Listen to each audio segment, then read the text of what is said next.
All right, one of the most requested pistols I've had in a long time, the Mossberg MC2 SC. And we're going to be taking first shots right here. We got a lot to talk about, maybe a little bit of comparison that we're going to do. But first, let's shoot it, see how it does here. Sometimes I get so many requests for a new gun review, it would almost be unethical for me to not do it. And that's how I feel about the Mossberg MC2 SC.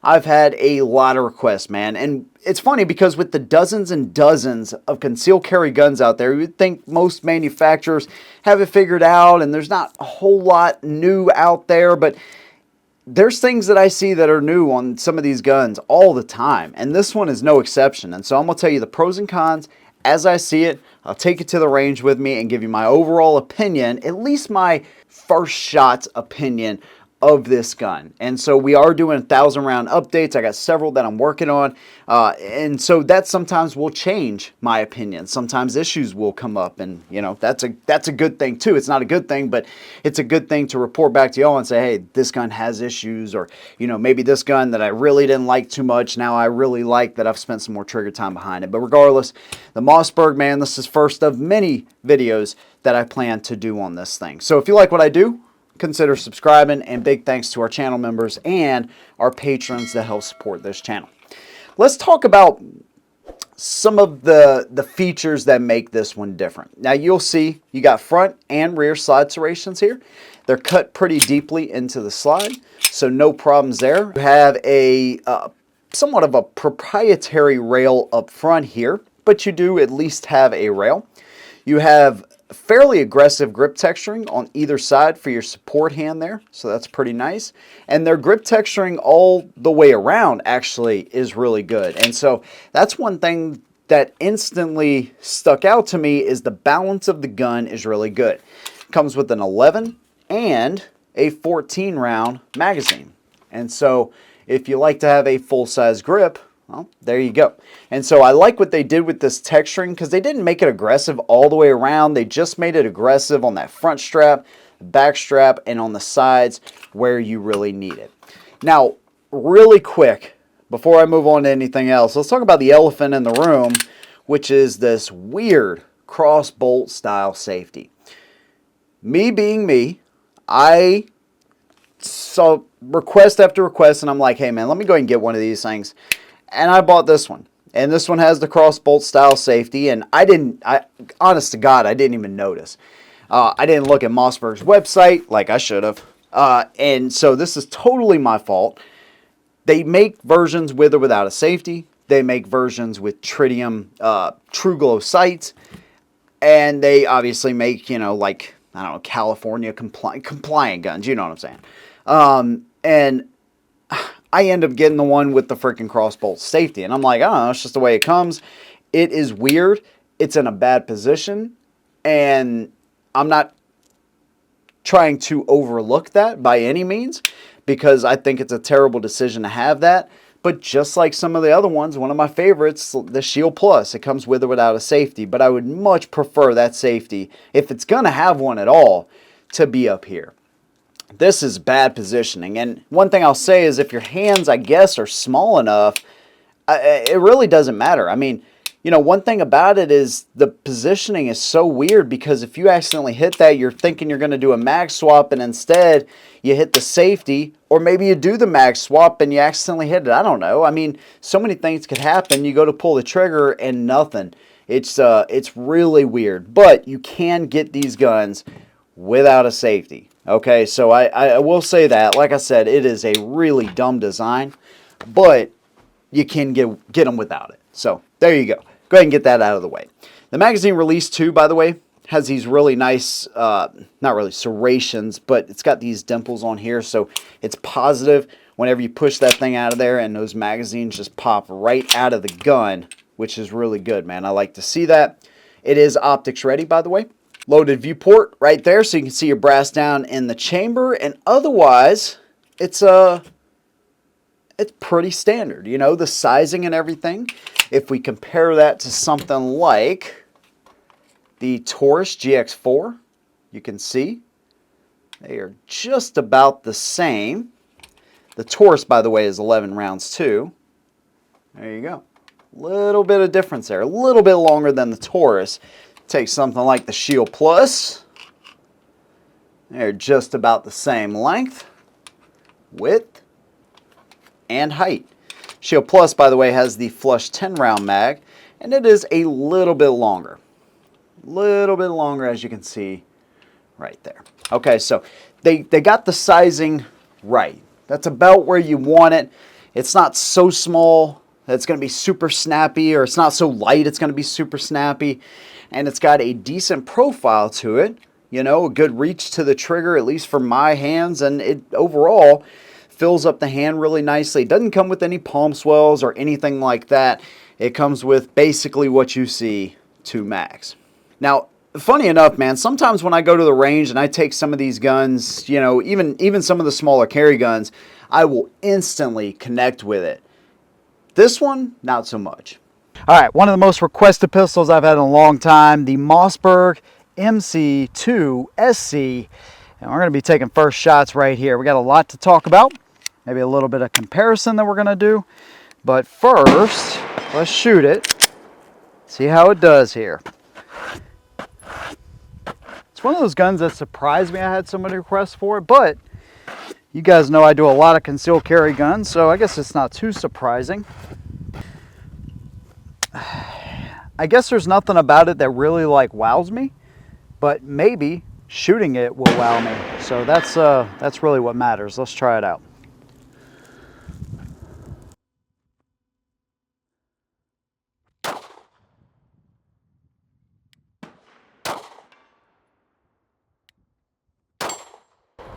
Hitting low. Oh wow.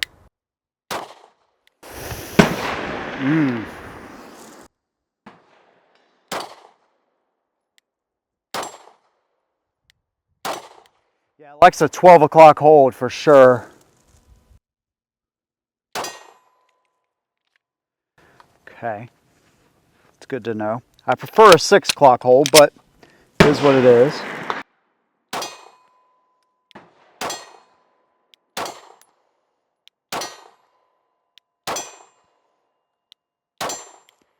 Those shots are hitting low.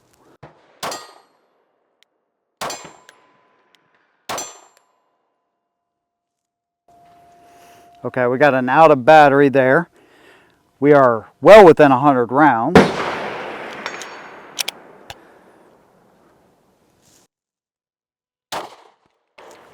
Okay.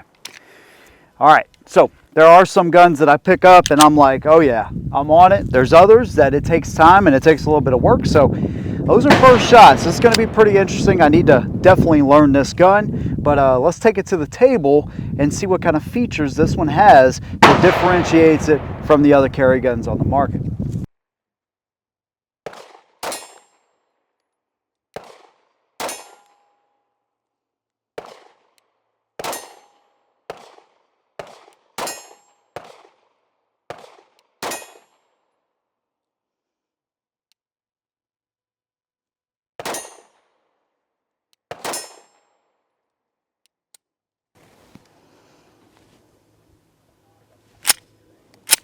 That was a live round.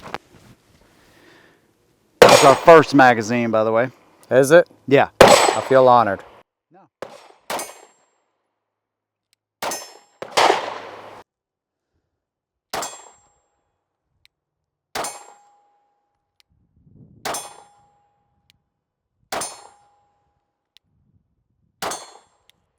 Consistently hitting over to the left and low.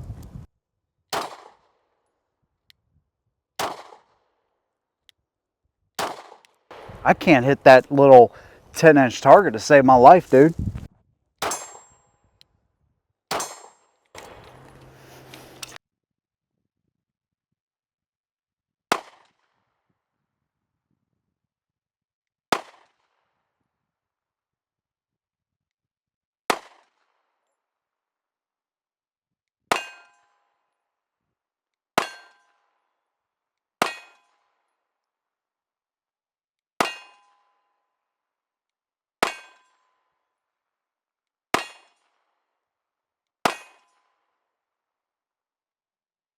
And so, as you can see, I need more time with it. You know, sometimes that's the way it is, and I'm not ashamed to admit that. I just need more time. I probably need to adjust these sights as well. And so I need to invest into a sight pusher. I'm so used to taking these guns out and they're pretty much being spot on, or just kind of, you know, adjust for the way the sights are set up from the factory, that I really don't have too much of an issue. And I mean, that's how it is most of the time, but sometimes it don't always work out like that. And so I could definitely see myself adjusting this because I was consistently hitting to the left. And you've seen that one target I walked up to, you know, just consistently over to the left. And that's even when we lined up right in front of it. But the sight picture is okay. It's got the U-notch style sights in the rear. I much prefer a squared off sight picture in the rear. It's got that bigger white dot there in the front. And so it's okay. You know, the Tritium True Glow sights would definitely be a much better option than these. You like my hat? Now you're on camera. You need to ask everybody else if they like your hat. Of course they like it. Do you like it? No. What don't you like about it? It's not for me. What does it represent? Oh, I don't have a clue. You have no idea what this 3 means. Nope. It's the most famous 3 in the world. Like and you have no idea what it means. Huh? Is it Dale Earnhardt? There you go. Ah, see? Now do you like it? No. Jesus. You've just seen me unfriend a friend on camera, y'all. All right. It's actually Austin Dillon, but let's be honest, this 3 is only associated with Dale Earnhardt. Hashtag change my mind. I'm about to bust out the Shield Plus because I'm feeling really bad about myself. I don't like it.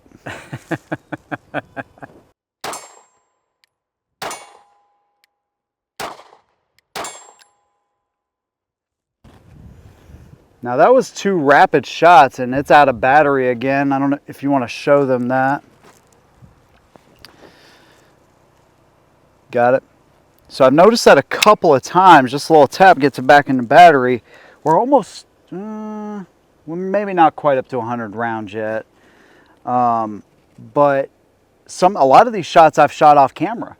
And that's not something I typically like to do either, because I like to show every single shot, but I got to give the guns a fair chance. And so if I'm off with a gun, I want to know that I'm off and it's not the gun.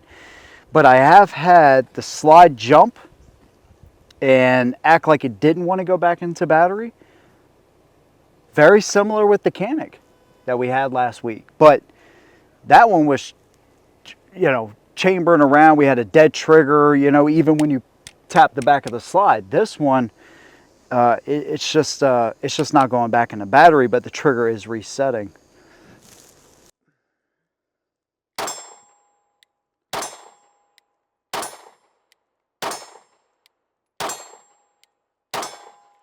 Okay, so at least I'm more consistent with it, and sometimes that's what it takes, is just spending a little bit more time with it. I think we're going to move up a little bit, and I'm going to position ourselves where we're right in front of that target, and let's really get an idea of where this thing is printing, okay? So, target camera died on us that last time, but I wanted to show you, that's where I was hitting.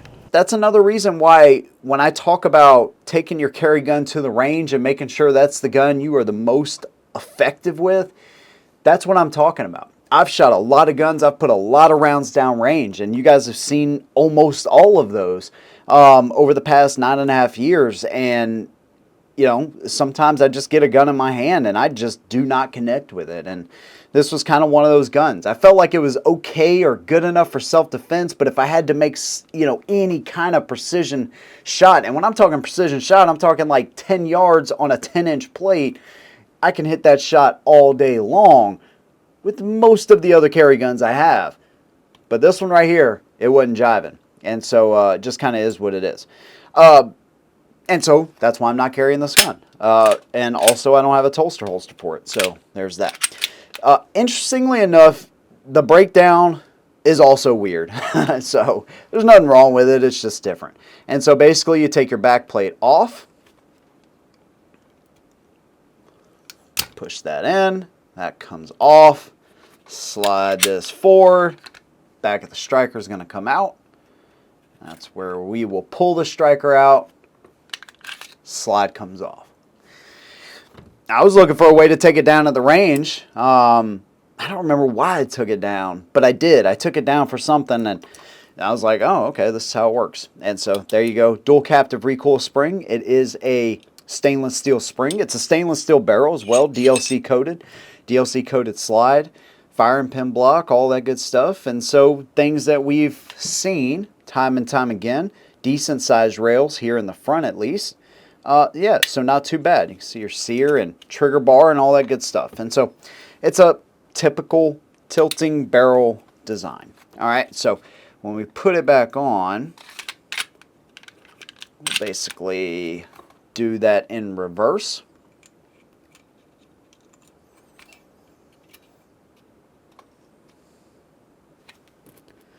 Slide that down. I'm going to take my cleaning rod.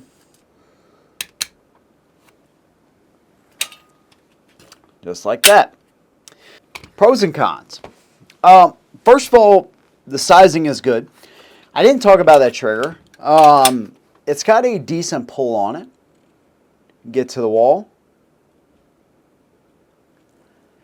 It just starts to stack up a little bit. Reset. Super audible and tactile. And it just feels like it stacks up. It adds a little bit more weight as you get to the breaking point of the trigger. Kind of got a clunk. It's not a great trigger. I mean, I'm just being honest with you, and I tend to be a trigger snob as well. And it leaves a lot to be desired. Okay. So there's that. The sizing, like I said, man, they got the sizing right. It is optics ready. It fits a couple of different footprints, so that's, you know, pretty decent.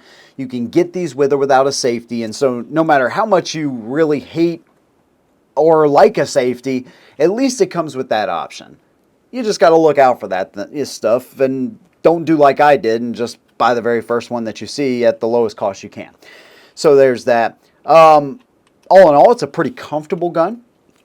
This part under the trigger guard is a little bit too wide for my taste personally. It's almost like a German style, like a VP9 SK that actually has like a trigger guard magazine release. That's the width.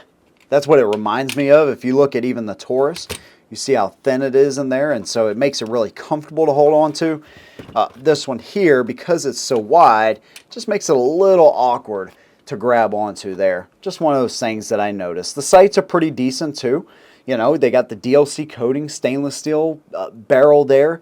All in all, I mean, for their entry into the Micro 9 market, I think they did a pretty good job. I like the texturing, but again, having this crossbolt style safety, I mean, we see this on rifles, you know what I mean? Like, not on pistols. It should just be a little, it doesn't have to be anything huge. It doesn't have to stick way far out on the gun. Just a little tiny safety. And obviously the sizing they were going for is somewhere in the GX4 Shield Plus sizing. They could have easily done something like that. Takedown's a little bit weird, but I don't see anything wrong with it. It's not hard to do. I don't like the idea of having to take the firing pin out of the gun every time you take the gun down. You know, to me, does it really matter in an environment like this? No, but the first time I took it out, I was at the range. Another thing I'm not crazy about is having to take the striker out every time you want to clean it. That can present a variety of issues, and I took it out of the gun at the range, which is a really sandy, dirty. Another thing I'm not crazy about is having to take the striker out of the gun every time you want to clean it. You know, I mean, I did it at the range because we were having out of battery issues, and I just wanted to take a look at everything, make sure it was okay. And, you know, you drop the striker or you get sand or dirt in the striker channel or whatever. I mean, that could present additional issues, right? So I'm not crazy about that. In an environment like this, you know, I mean, it's fine, but I'm just not stoked that you have to do that every time you take the gun down. Also, the out of battery issues. And so again, that one shot caught me off guard. I think I limp wristed it. The other ones, not so much. And so that's why I say, man, you got to run these guns at least 100, 200 rounds before you start carrying them, just to make sure everything is ironed out, right? And most of those issues were within 100 rounds. And so, you know, hopefully when I take it out the next time, we'll have better luck with it. And I mean, hell, I could have just been off that day. You know what I mean? But typically with sights like that, the U-notch style sights, I do a little bit worse. And that's just kind of the way it is. But like I said, I'm not willing to just write this gun off completely yet. We got some more things we need to do with it. But at this point, I'm just meh about it. It's just okay, right? There's nothing that sticks out to me that's like, man, this is going to replace my latest and greatest.